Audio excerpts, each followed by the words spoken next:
Hello friends, maths अड्डा में आप सबका स्वागत है। आज हम लोग यूनिट डिजिट पार्ट 2 पढ़ेंगे। पार्ट 1 मैंने कल अपलोड कर दिया था। तो देखिए, पार्ट 1 में हम लोग क्या क्या पढ़े थे कि किसी भी संख्या के यूनिट डिजिट में यदि 0, 1, 5, 6 हो और उसके पावर में कोई भी संख्या हो तो यूनिट डिजिट क्या होगा, आपका सेम होता है। और 4 के केस में क्या होता है, 4 का पावर यदि इवन हो तो यूनिट डिजिट कितना आता है, 6 आता है। और जब ऑड हो तो कितना आता है, 4 आता है। उसी प्रकार 9 में क्या पढ़े थे कि 9 का जब पावर इवन में हो तो यूनिट डिजिट कितना आएगा, 1 आएगा। जब 8 होगा तो कितना आएगा, 9 होगा। उसी प्रकार 2, 3, 7, 8 के केस में मैं क्या बताया था कि जब उसके पावर में एन हो तो सबसे पहले क्या करेंगे, पावर को किससे डिवाइड करेंगे, 4 से।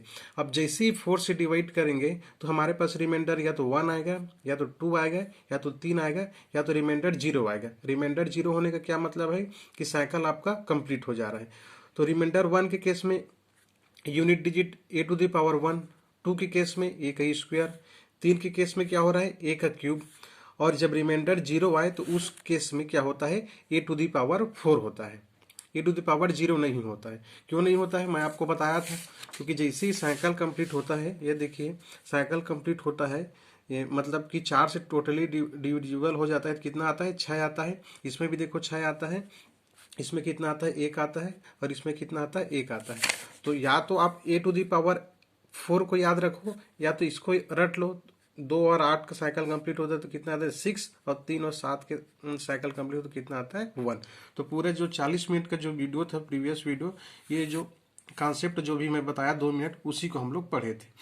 तो आज हम लोग पढ़ेंगे पार्ट 2 में। देखिए, पार्ट 1 में हम लोग क्या पढ़े थे, सिर्फ संख्या के ऊपर में एक ही बार पावर था। आज हम लोग पढ़ेंगे कि पावर आपका कई बार हो सकता है। जैसे कि ए टू दी पावर बी भी हो सकता है, सी हो सकता है, डी हो सकता है, इस प्रकार इनफाइनाइट तक हो सकता है। तो उस प्रकार के क्वेश्चन को हम लोग सॉल्व करेंगे। तो देखिए, प्रोसेस वही है। सबसे पहले क्या करेंगे, सबसे पहला स्टेप क्या करेंगे, जो पावर है ये तो आपका बेस हो गया। उसके बाद का जो पावर है उसको क्या करेंगे, 4 से डिवाइड करेंगे। तो मान लीजिए मैं बी सी डी डिवाइडेड क्या किया, 4 किया। अब 4 किया तो मेरे पास क्या क्या हो सकते हैं, रिमाइंडर। रिमाइंडर क्या होगा, या तो 1 होगा, या तो 2 आएगा, या तो 3 आएगा, या तो क्या होगा, 0 आएगा। 0 आएगा मतलब 4 से पूर्णतः डिवाइड हो रहा है। तो देखो, रिमाइंडर जब 1 आएगा, रिमाइंडर जब 1 आएगा तो क्या, पहले आप लोग क्या लिखते थे, यूनिट डिजिट क्या होता था, जब सिंगल सिर्फ ए टू दी पावर बी रहता तो क्या होता, यूनिट डिजिट जो भी रिमाइंडर आता था तो उसको क्या लिखते थे, पावर में लिख देते थे। देखिए, रिमाइंडर 1 आया था तो क्या करते थे हम लोग, just unit digit a to the power 1 लिख देते थे। तो सेम वही करेंगे। क्या करेंगे हम लोग, रिमाइंडर 1 आया तो बी के जगह में मान लीजिए मैं ए टू दी पावर 1 लिख दिया। ऊपर में क्या है, बी सी डी है।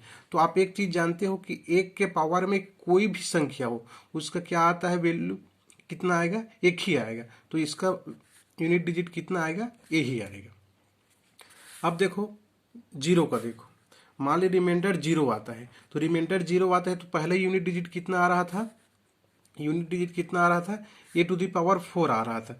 लेकिन अब क्या है कि इसके पावर के ऊपर भी पावर है, फिर पावर है। तब उस केस में क्या होगा, तो देखिए मान लीजिए मैं एक संख्या लिखता हूँ, 2 का घात मान लीजिए 16 का घात 24 का घात मान लीजिए 25 26 जो भी। तो देखो ये 16 जो है किससे डिविजिबल है, आपका 4 से डिविजिबल है। तो 4 से जब डिविजिबल है तो उसके पावर में जो भी संख्या होगा वो भी क्या होगा, 4 से डिविजिबल होगा। जैसे कि 4 का स्क्वायर किससे डिविजिबल है, आप कितना होता है, 16 किससे डिविजिबल है, 4 से। तो 4 का क्यूब भी करूंगा तो कितना होता है, 64। ये भी कितना होगा, 4 से डिविजिबल होगा। तो मतलब जो भी संख्या 4 से डिविजिबल है तो उसके पावर में कुछ भी संख्या हो वो भी क्या होगी, 4 से डिविजिबल होगी। अब जो संख्या 4 से डिविजिबल होती है तो उसका यूनिट डिजिट कितना आता है, ए टू दी पावर 4। तो इस केस में भी उसका यूनिट डिजिट कितना आएगा, ए टू दी पावर 4 ही आएगा। तो देखिए, रिमाइंडर जब 1 आएगा तो यूनिट डिजिट सेम आएगा जैसे पहले आता था। रिमाइंडर जब 0 आएगा तो यूनिट डिजिट कितना होगा, ए टू दी पावर 4 होगा जैसे पहले होता था। अब देखो जब रिमाइंडर 2 होगा तब क्या होगा, देखो जब रिमाइंडर 2 होगा, मान लीजिए मैं एक क्वेश्चन लिखता हूं, जैसे टू दी पावर मान लीजिए मैं 18 लिखा। अब यहां पर मान लीजिए 19 है, to the power 18 the power क्या है, 19 है।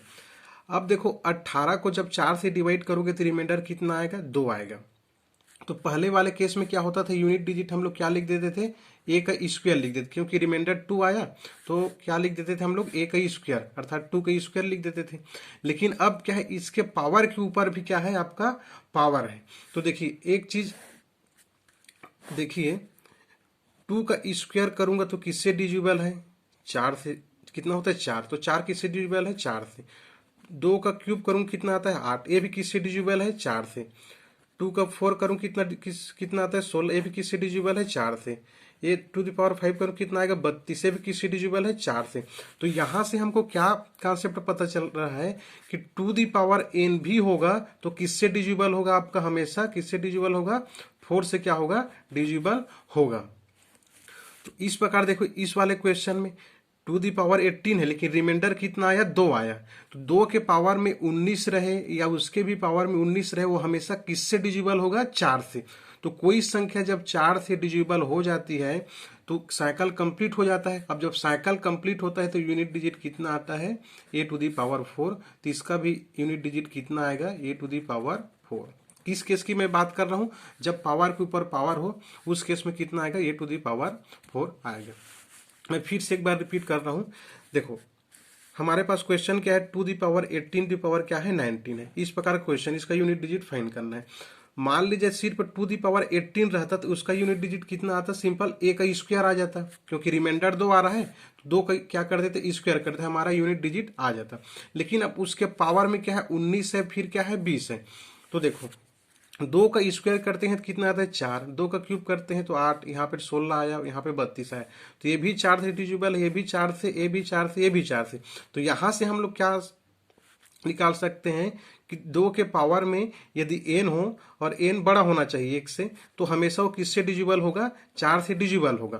तो जो भी संख्या जो 4 से डिविजिबल है अर्थात वह अपना साइकिल कंप्लीट कर रहे हैं, तो साइकिल कंप्लीट करने के केस पे यूनिट डिजिट कितना आता था, ए टू दी पावर 4। तो इसलिए रिमाइंडर यदि 2 आएगा तब भी यूनिट डिजिट आपका कितना होगा, ए टू दी पावर 4। तो देखिए 3 चीज हो गया, जब रिमाइंडर 1 आएगा तो आपका यूनिट डिजिट कितना आएगा, ये आएगा। रिमाइंडर 0 आया, रिमाइंडर 2 आए तो दोनों में क्या होगा, ए टू द पावर 4 होगा। दोनों क्या है, कॉमन है दोनों में यूनिट डिजिट। अब देखो रिमाइंडर 3 आएगा तब क्या होगा। देखिए इसमें आपको एक और कॉन्सेप्ट याद रखना पड़ेगा। जैसे रिमाइंडर 3 आ गया तो सबसे पहले तो मैं आपको समझा रहा हूं इसका कॉन्सेप्ट। देखो मान लीजिए मैं लिखूं यहां पर 19 डिवाइडेड 4 करूं, तो यहां पर रिमाइंडर कितना आएगा, 3 आएगा। तो 3 को क्या बोलते हैं हम लोग, पॉजिटिव रिमाइंडर। 3 को क्या बोलते हैं, पॉजिटिव रिमाइंडर। कहने का मतलब यह है कि 19 में 3 ज्यादा है 4 से पूर्णतः डिवाइड होने के लिए। क्या मैं बोला, फिर से रिपीट कर रहा हूं, 19 में 3 ज्यादा है 4 से पूर्णतः डिवाइड होने के लिए। अब इसी को मैं यह भी कह सकता हूं कि 19 में 1 कम है 4 से पूर्णतः डिवाइड होने के लिए। तो देखो 4 बार मैं पहाड़ा पढ़ा था, 4 चौक कितना किया था 16, तो 4 चौक 16 हुआ था, तो 3 रिमाइंडर। अब 4 बार पहाड़ा पढ़ा था, जस्ट एक एक्स्ट्रा पहाड़ा पढ़ता हूँ, 4 5 20, तो देखो 20 आया। तो क्या है, इसको मैं क्या सोच सकता हूं कि 19 क्या है, 1 कम है पूर्णतः डिवाइड होने के लिए 4 से, तो निगेटिव रिमाइंडर कितना आ गया, -1। 20 से कितना कम है, 19 से 1 कम है, तो इसलिए -1। तो इसको पॉजिटिव रिमाइंडर बोलते हैं, इसको निगेटिव रिमाइंडर बोलते हैं। अभी तक आप लोग सिर्फ पॉजिटिव रिमाइंडर के बारे में पढ़े थे। अब देखो इसी प्रकार मैं लिखूं जैसे कि 37 पावर 9 करूं। अब देखो जब पहाड़ा पढ़ोगे तो क्या आएगा, 9 चौक कितना होता है, 36 होता है। तो 36 होता है तो रिमाइंडर कितना आ गया, 1 आ गया। ये क्या है, पॉजिटिव रिमाइंडर। कहने का अर्थ यह है कि 37 में 1 ज्यादा है 9 से पूर्णतः डिवाइड होने के लिए। या तो निगेटिव रिमाइंडर निकालने के लिए क्या करोगे, कितने का पहाड़ा पड़े थे, 9 चौक 36, 4 बार पहाड़ा पड़े थे, 9 का 5 बार पहाड़ा पड़ो, तो 9 पछे कितना होगा, 45। तो निगेटिव रिमाइंडर इसका कितना आ जाएगा, 45। 37 45 से कितना कम है आपका, कितना कम है आपका, 8। तो मैं इसको यह कह सकता हूं कि 37 में 8 कम है 9 से पूर्णतः डिवाइड होने के लिए। तो ये आपका क्या हो गया, निगेटिव रिमाइंडर हो गया। एक और देखो, मान लीजिए मैं लिखूं यहां पे 27 लिखूं और यहां पे लिखूं मान लीजिए 4 लिखता हूं, तो कितना आएगा, देखो 4 6 का कितना होता है 24। तो हमारा पॉजिटिव रिमाइंडर कितना आ गया, 3।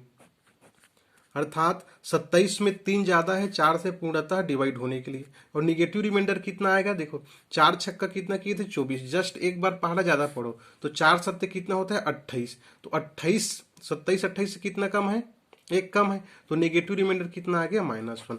अर्थात क्या हो गया, 27 में एक कम है 4 से पूर्णतः डिवाइड होने के लिए।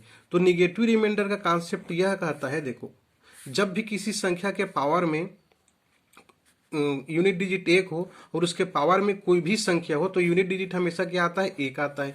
इसी प्रकार रिमाइंडर जब 3 आएगा तो उस केस में हम लोग एक बार पहाड़ा ज्यादा पढ़ के क्या करेंगे, निगेटिव रिमाइंडर निकाल लेंगे। तो जब भी निगेटिव रिमाइंडर आएगा तो उसके पावर में कोई भी संख्या हो तो क्या आएगा, यदि एन क्या है आपका पावर इवन में हो तो आपका क्या आ जाएगा 1 आ जाएगा। अब एन जो है आपका ऑड आएगा तो क्या आ जाएगा -1 आ जाएगा। तो हमें क्या है बहुत सहूलियत होगी। तो जब भी रिमाइंडर 3 आएगा आपको क्या करना है, निगेटिव रिमाइंडर का कॉन्सेप्ट आपको यूज करना है। तो चलिए अब सीधे क्वेश्चन शुरू करते हैं।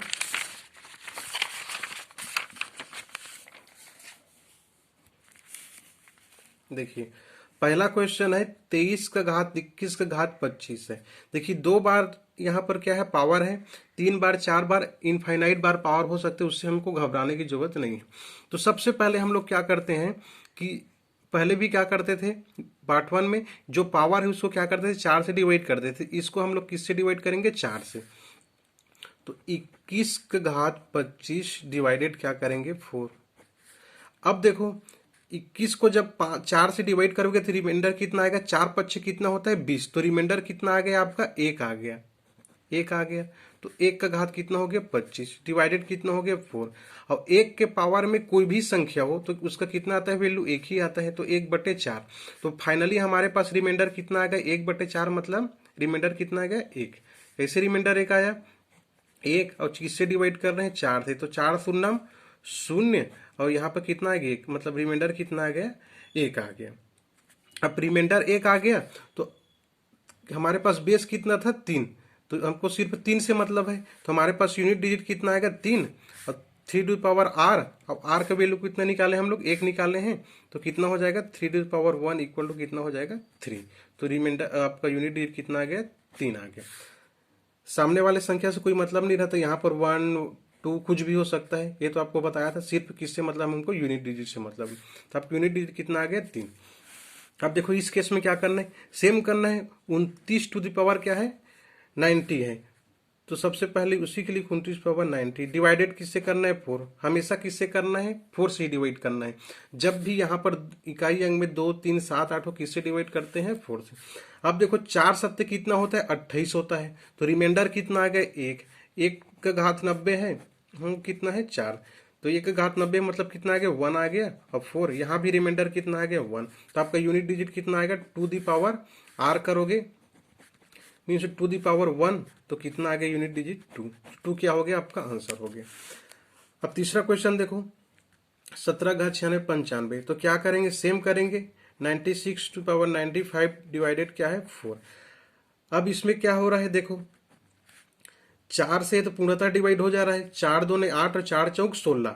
तो जब पूर्णतः डिवाइड हो जाता है, जब साइकिल कंप्लीट होता है, रिमाइंडर 0 आता है, तो उस केस में यूनिट डिजिट कितना होता है a टू दी पावर 4 होता है। तो 7 टू दी पावर 4 का यूनिट डिजिट कितना होगा आपका 1 आएगा।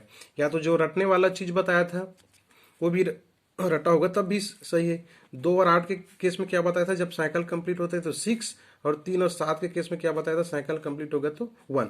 तो यहाँ पर 7 है, तो 7 में जब साइकिल कंप्लीट हो रहा है तो क्या आएगा 1 आएगा, या a टू दी पावर 4 आपको याद है तब भी क्या होगा 1 आएगा।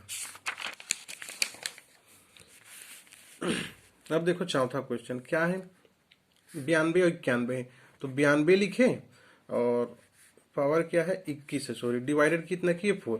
ये भी क्या है आपका 4 से पूर्णतः डिवाइड है, 4 दूने 8 और 4 3 कितना होता है 12। रिमाइंडर कितना आ गया 0 आ गया। रिमाइंडर 0 आएगा मतलब आपका यूनिट डिजिट कितना आएगा a टू दी पावर 4 आएगा। यहाँ पर कितना है 3 है, तो 3 टू दी पावर 4 करोगे तो यूनिट डिजिट कितना आ जाएगा 1, तो 1 आपका क्या है आंसर हो गया। अब देखो इस केस में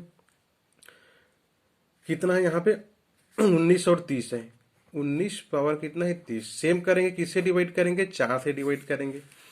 देखिए 30 के पावर में मैं 31 भी लिखूं, 32 भी लिखूं, कुछ भी लिखूं, उससे कोई मतलब नहीं है। 19 ये 4 है, तो 4 से जब 19 डिवाइड करोगे तो कितना आएगा, 4 चौक 16। अब देखो यहाँ पर रिमाइंडर कितना आ जा रहा है, 3। तो 3 जब रिमाइंडर आएगा तो मैं क्या बोला था कि एक बार एक्स्ट्रा पहाड़ा पढ़ना है और आपको निगेटिव रिमाइंडर का कॉन्सेप्ट लगाना है। देखो 4 चौक कितना हो रहा है, 16 हो रहा है। तो 16 हो रहा है तो 3 रिमाइंडर आ रहा है, इसलिए मैं एक पहाड़ा ज्यादा पढ़ूंगा। तो 4 5 कितना हो गया, 20। तो 20 हो गया तो कितना कम है, एक कम है, तो -1 पावर 30 डिवाइडेड कितना हो गया, 4 हो गया। अब देखो ये क्या है, इवन नंबर है, यहाँ पे माइनस है तो कितना आएगा, 1 ही आएगा। तो 1 डिवाइडेड 4, तो रिमाइंडर कितना आ गया, 1।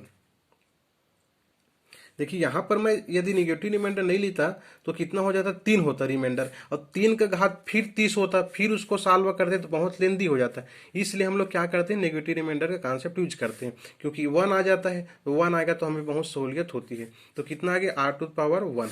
तो यूनिट डिजिट कितना आएगा, 2⁻1 कर दो, तो आंसर कितना आ गया, 2। इसी पर इसका देखो कितना है, 37 39 38। तो क्या करो, 39 38 और क्या हो गया, 4। अब देखो इसमें भी कितना आ रहा है, 4 नहीं है 36, मतलब आपका रिमाइंडर कितना आ रहा है, पॉजिटिव रिमाइंडर +3 आ रहा है, इसलिए हम लोग नेगेटिव रिमाइंडर का कॉन्सेप्ट यूज करेंगे। तो 4 दाम कितना होगा, 40।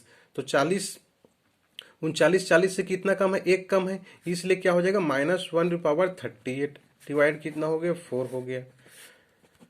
तो जब इवन नंबर होता है -1 के पावर में तो क्या होता है, 1 ही होता है। तो 1 डिवाइडेड 4, मतलब रिमाइंडर कितना आ गया, 1 आ गया। तो हमारे पास यूनिट डिजिट कितना आएगा, 7⁻r, मतलब 7 का पावर 1 इक्वल टू कितना हो गया, 7।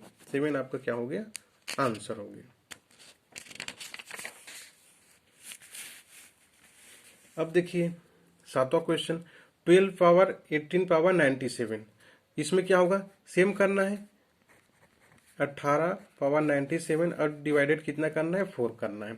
तो 4 करोगे, देखो 4 चौक कितना हो रहा है, 16 हो रहा है। तो 16 आ रहा है तो रिमाइंडर कितना आ जा रहा है आपका, 2 आ रहा है। टू दी पावर कितना हो रहा है, 97 डिवाइडेड कितना हो गया, 4। इसमें निगेटिव रिमाइंडर का कॉन्सेप्ट तो लगेगा नहीं, क्योंकि 1 तो आएगा नहीं, हमें 1 चाहिए तो -1 चाहिए। तो क्या होगा, 2⁻97 आ गया। तो इस केस में मैं आपको क्या बताया था कि 2n में कोई भी संख्या हो और n बड़ा हो 1 से, तो हमेशा किससे डिजिबल होगा, हमेशा किससे डिजिबल होगा, डिजिबल बाई की क्या होगा, 4 होगा। किससे डिजिबल होगा, 4 से डिजिबल होगा। तो जब 4 से डिजिबल होता है तो क्या होता है, यूनिट डिजिट क्या होता है, a⁴ होता है। तो इसका कितना हो जाएगा, एक की जगह में कितना है, 2 है, तो क्या हो जाएगा आपका 2⁴। तो 2⁴ मतलब यूनिट डिजिट कितना आ गया, 6 आ गया। मैं बताया था जब रिमाइंडर 0 आए या रिमाइंडर क्या है, 2 आए, दोनों क्या है, भाई भाई है, और दोनों का यूनिट कितना आता है, सेम आता है। इसमें भी देखो 98, देखो 3 बार दे दिया है, कोई मतलब नहीं है, 3 दे 4 दे, 4 से डिवाइड करो कितना आएगा रिमाइंडर। इस केस में भी कितना आएगा, 4 2 ने 8 हो गया, और 4 चौक 16, रिमाइंडर 2 आ गया, 2⁻99 100 और कितना आ गया, 4। 2 इसमें कितना आएगा, इसका रिमाइंडर यहीं से पता चल जा रहा है, क्योंकि 2 कुछ भी रहे, एक से बड़ा हो तो किसी को 4 से डिजिबल होगा, और जो 4 से डिजिबल होगा मतलब वो साइकिल कंप्लीट कर रहे हैं, तो उसका यूनिट डिजिट कितना होता है, a⁴। यहाँ पे कितना है, 7 है, तो कितना हो जाएगा, 7⁴, मतलब कितना आ जाएगा आपका, 1। 1 आपका क्या हो गया, आंसर हो गया। अब इसका देखो 8 के घात 37 घात 38 घात 39 40। इसमें भी क्या करो, 37 पावर 38, बाकी को मैं नहीं लिखता हूँ। क्या करो, 4 से डिवाइड करो तो कितना हो जाएगा, 4 नहीं है 36, तो कितना हो जाएगा, 1 आ गया रिमाइंडर, डिवाइडेड कितना 38, और इस प्रकार 39 40 डिवाइडेड कितना गया, 4। 1 के पावर में कोई भी संख्या और कितना आता है, 1 ही आता है, डिवाइडेड 4 की है, तो रिमाइंडर यहाँ पर कितना आ गया, 1 आ गया। तो आपका यूनिट डिजिट कितना आएगा, 8 r, अब r का मान कितना निकालें, 1, तो 8 इक्वल टू कितना हो गया, 8। तो ये आपका क्या होगा, यूनिट डिजिट आपका 8 आपका क्या हो गया, आंसर हो गया। अब देखो ये क्वेश्चन 9 है। तो 4 और 9 के केस में मैं क्या बताया था आपको, देखिए 4 और 9 के केस में मैं क्या बताया था कि 4 और 9 के केस में जब इवन हो तो क्या आता है, 6 आता है, ऑड हो तो कितना आता है, 4 आता है। तो देखो एन के पावर में कुछ भी पावर हो, सिर्फ इवन आड वाला ही कॉन्सेप्ट लगाना है इसमें, और कुछ अलग कॉन्सेप्ट नहीं लगेगा, चाहे 4 हो चाहे 9 हो। इस वाले कंडीशन में सिर्फ यही कॉन्सेप्ट काम करेगा, और इस वाले में भी ये सेम कॉन्सेप्ट जो हम लोग पढ़े वही कॉन्सेप्ट काम करेगा। जो भी जो कॉन्सेप्ट बताया 4 कॉन्सेप्ट, बस इसके लिए ही थोड़ा अलग था। तो देखो 9 पावर 37 पावर 38 पावर 39 पावर 40 है। तो देखो इसमें आपको थोड़ा से कॉन्सेप्ट और बता रहा हूँ कि आपको डिसाइड कैसे करोगे कि ये संख्या देखो 37 का पावर 38 है, 38 का पावर 39, 39 का पावर क्या है 40 है। तो यह संख्या जो है, ये पावर जो है 9 का पावर इवन होगा या ऑड होगा, आप कैसे डिसाइड करोगे? तो देखो एक चीज हमेशा याद रखना, कोई संख्या इवन नंबर है तो इवन नंबर के पावर में कोई भी संख्या हो, चाहे ऑड हो या चाहे इवन हो, हमेशा क्या आता है? इवन होता है। जस्ट एग्जांपल 2 दी पावर, जैसे मैं 1 किया, 2 क्या है आपका इवन नंबर है, कितना आएगा 2 आएगा। 2 की स्क्वायर करूँ कितना आएगा 4 आएगा। 2 का क्यूब करूंगा तो कितना आएगा 8 आएगा। 2 का 4 करूँ कितना आएगा 16 आएगा। देखो ये भी सम आ रहा है, ये भी सम है, ये भी सम है, और ये भी क्या है सम है। मतलब इवन के पावर में कोई भी संख्या हो कितना आएगा इवन आएगा। उसी प्रकार जब कोई संख्या 8 हो तो 8 के पावर में कोई भी संख्या हो, आपका कितना आता है रिजल्ट ऑड ही आता है। तो कितना होगा आपका, जैसे कि 3 का घात 1 करूँ कितना होता है 3, 3 का स्क्वायर करो कितना होता है 9, 3 का क्यूब करो कितना होता है 27, 3 का घात 4 करो कितना होता है 81। देखो 3 भी विषम है, 9 भी विषम है, 27 विषम है, 81 भी विषम है। तो यहाँ से हमको ये चीज पता चल गया कि सम संख्या के पावर में कोई भी संख्या हो रिजल्ट क्या आता है सम ही आता है। विषम संख्या के पावर में कोई भी संख्या हो रिजल्ट क्या आता है विषम आता है। तो यहाँ पर 37 क्या है विषम संख्या है, तो विषम संख्या के पावर में कोई भी संख्या होगा क्या होगा विषम होगा, मतलब 9 to the power odd number हो गया। अब जब 9 टू दी पावर ऑड होता है तो यूनिट डिजिट कितना होता है 9 होता है। और देखो 5 का देखो तो 5 0 1 5 6 का क्या बताया था सेम होता है ये, तो 5 है तो कोई दिक्कत नहीं, यूनिट डिजिट 5 आएगा, बस हमको पावर से कोई लेना देना नहीं है। 4 के कंडीशन में देखो, 4 के कंडीशन में क्या बताया था, देखो यह पे 40 है तो 40 के पावर में कोई भी संख्या हो क्या होगा आपका वो इवन ही होगा। तो 4 to the power even number. और जब इवन नंबर हो तो उस कंडीशन में क्या होता है आपका यूनिट डिजिट कितना आता है आपका 6 आता है। तो 6 आपका क्या हो गया आंसर हो गया। अब देखो 6 पावर है तो 6 का क्या होगा 0 1 5 6 में तो सेम ही होता है, तो इसका यूनिट डिजिट यहीं से कितना होगा 6 होगा।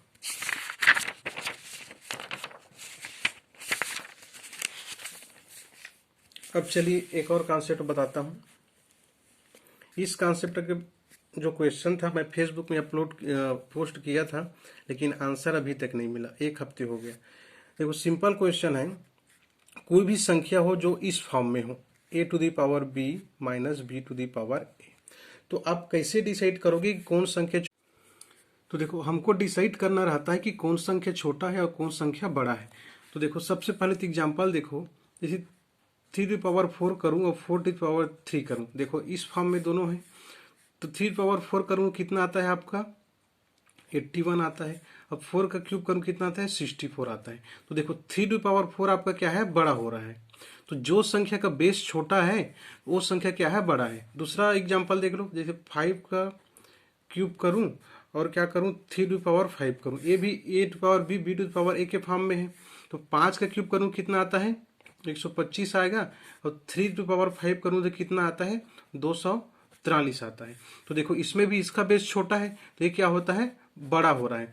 तो कहने का मतलब है कि जब भी इस प्रकार का क्वेश्चन आएगा तो जिसका बेस छोटा होगा वो क्या होगा बड़ा होगा। लेकिन हमेशा याद रखना इस प्रकार के क्वेश्चन में ए भी क्या होगा बड़ा होगा आपका 3 से, या तो कोई भी एक संख्या 3 के बराबर होगा, लेकिन दोनों संख्या क्या होगा 3 के बराबर या तो 3 से छोटा नहीं होगा, दोनों में से एक संख्या 3 से क्या होगा बड़ा होगा। तो देखो एक कॉन्सेप्ट और समझो, जैसे कि मैं लिखूं यहाँ पे 27 और -51 करूं, तो छोटी संख्या से जब बड़ी संख्या घटाते हो, इसको मैं बोलूं कि इसका यूनिट डिजिट कितना आएगा, तो 7 - 1 करके क्या कर सकते हो 6, लेकिन ये क्या हो जाएगा गलत हो जाएगा। लेकिन इसी को मैं बोलूं कि यहां पर माइनस लगा दो और यहां पे +10 कर दो, तो अब इसका यूनिट डिजिट देखो कितना आ रहा है 4। अब इसको माइनस करके आप देख लो 51 और 27 इस प्रकार माइनस करें तो क्या करते हैं, एक उधार लिए, 10 उधार लिए तो कितना हो गया, 11 हो गया, 11 में 7 गया तो कितना हो गया, 4 हो गया। देखो यूनिट डिजिट यहाँ पे भी 4 आ रहा है, यहाँ पर भी 4 आ रहा है। तो जब भी इस प्रकार का क्वेश्चन हो जो दूसरी वाली संख्या बड़ी हो तो क्या करना है आपको, यूनिट डिजिट जो भी आएगा सामान्य जैसे निकालते उसी प्रकार निकालना है, लेकिन यहाँ पर क्या करना है, माइनस चिन्ह लगाना है। अब माइनस चिन्ह क्यों लगाना है, क्योंकि छोटी संख्या से जब भी बड़ी संख्या घटेगी तो हमेशा कितना आता है, जो हमारे पास जो रिजल्ट आएगा वो कितना आता है, माइनस में आता है। तो माइनस में आएगा इसलिए +10 करना है, तो हमारा क्या होगा, फाइनल यूनिट डिजिट आंसर होगा। अब देखिए जो क्वेश्चन मैं बताया था, पोस्ट किया था फेसबुक में, 777 पावर 3333 माइनस 333 पावर 777। अब देखो मैं इसका पूछा था यूनिट डिजिट क्या होगा, तो अधिकतर बच्चों ने जो यूनिट डिजिट निकाला है, निकाले तो सही हैं। देखो क्या किए हैं, 7 पावर 33 किए हैं वो सब, और माइनस 3 टू द पावर 77 किए। अब 7 क्या है, 33 है और 77 है, तो हम लोग क्या करते हैं, 2 3 7 8 के केस में जब पावर को किससे डिवाइड करते हैं, 4 से डिवाइड करते हैं। तो 4 इसको डिवाइड करेंगे कितना होगा, 4 सत्ते 28 हो गया, 4 अट्ठे 32 हो गया। तो 32 हो गया तो रिमाइंडर कितना आया, 1 आया। तो 7 पावर 1 हो गया, माइनस इसको करेंगे तो कितना हो जाएगा, रिमाइंडर कितना आएगा, 4 19 हम कितना 76 होता है, तो 3 the power 1 minus 7 minus 3 unit digit कितना आ गया, 4। तो 100% जितने भी बच्चे हैं उन्होंने कितना कहा, 4 कहा। अब सब लोग क्या है, 4 ही बता रहे हैं, लेकिन 4 क्या है, यूनिट डिजिट आपका पूर्णतः क्या है, गलत है। क्यों गलत है, क्योंकि भाई यह जो संख्या जो है इसका बेस छोटा है और इस फॉर्म में है a to the power b के फॉर्म में, तो यह संख्या आपका क्या है, बड़ा है। तो छोटी संख्या से जब बड़ी संख्या जब घटाओगे तो जो आपका यूनिट डिजिट आएगा 4 है, वो पॉजिटिव में नहीं, किस में आएगा, नेगेटिव में आएगा। तो जब नेगेटिव में आता है तो क्या करते हैं, +10 ऐड करते हैं, तो इसका यूनिट डिजिट कितना आ जाएगा, 6 आ जाएगा। तो आपका आंसर कितना होगा, 6 होगा। तो देखिए इस प्रकार से आपको अलग अलग बहुत सारे कॉन्सेप्ट पढ़ने हैं, तब जाके आप सेंट्रल लेवल के जो भी एग्जाम है उसको क्रैक करने का योग्यता हासिल कर सकते हो। जैसे दुख तब होता है, जैसे 2014 में आप देखो कि रेलवे के कितने पोस्ट आए थे, लगभग 1 लाख पोस्ट आए थे, 1 लाख। 2018 में भी कितने आए थे, 18 में लगभग 60,000 पोस्ट आए थे। लेकिन आप निकाल लो हमारे स्टेट के, हमारे स्टेट मुश्किल से दोनों मिला के 1,000 भी बच्चे क्या है सिलेक्ट नहीं हुए, सब क्या है दूसरे स्टेट के आए। क्योंकि हमारा जो लेवल है, हम व्यापम लेवल के पढ़ते हैं, लेकिन जो एग्जाम में जो क्वेश्चन आता है इस लेवल का क्वेश्चन आता है। आपको एक तो कॉन्सेप्ट क्लियर होना चाहिए हर प्रकार के क्वेश्चन को सॉल्व करने के लिए, ऊपर से आपको क्या होना चाहिए, स्पीड होना चाहिए। लेकिन हम लोग क्या करते हैं, एक कॉन्सेप्ट को कोई बता दिया और उसी कॉन्सेप्ट से 10 क्वेश्चन कर रहे हैं। एक क्वेश्चन टीचर ने बता दिया, दूसरा हम बना रहे हैं, तीसरा हम बना रहे हैं, और हमको लग रहा है कि सब क्वेश्चन बन रहे हैं। वो कहते हैं ना, अंधा गुरु बहरा चेला, दोनों नरक में ठेलम ठेला। तो भाई मजा नहीं लेना है, आपको हर दिन कुछ न कुछ सीखना है। जैसे स्वामी विवेकानंद कहते हैं, if you don't faced problem in a day it means you are travelling in क्या है, रॉन्ग पाथ। तो क्या है, आपको हर दिन कुछ न कुछ समस्या से जूझना पड़ेगा, हर दिन नए नए कॉन्सेप्ट आपको क्या करने पड़ेंगे, गेन करने पड़ेंगे, तब जाके आप सेंट्रल लेवल के एग्जाम के लिए तैयार हो पाओगे। अब जैसे कि लॉकडाउन है, तो हो सकता है कि एग्जाम 2 महीना बाद हो, 3 महीना बाद हो, लेकिन ये तो कंफर्म है कि एग्जाम होगा। इसीलिए मैं अपलोड कर रहा हूँ वीडियो, ताकि रेलवे हो गया, एनटीपीसी हो गया, कम से कम इसमें तो हमारे स्टेट के ज़्यादा से ज़्यादा बच्चे आ सकें, जो इनका सक्सेस हो सकें। तो ठीक है, आप लोग के लिए एक होमवर्क था, यदि आप लोग बनाना चाहो तो यूट्यूब में ही कमेंट कर सकते हो, या तो यह मेरा व्हाट्सअप नंबर है, इस पर भी आंसर लिखकर कमेंट कर सकते हो। देखो एक क्वेश्चन है, आपको फाइंड करना है यूनिट डिजिट।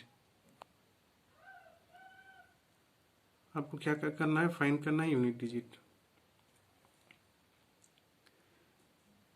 चलिए ठीक है फिर, थैंक यू।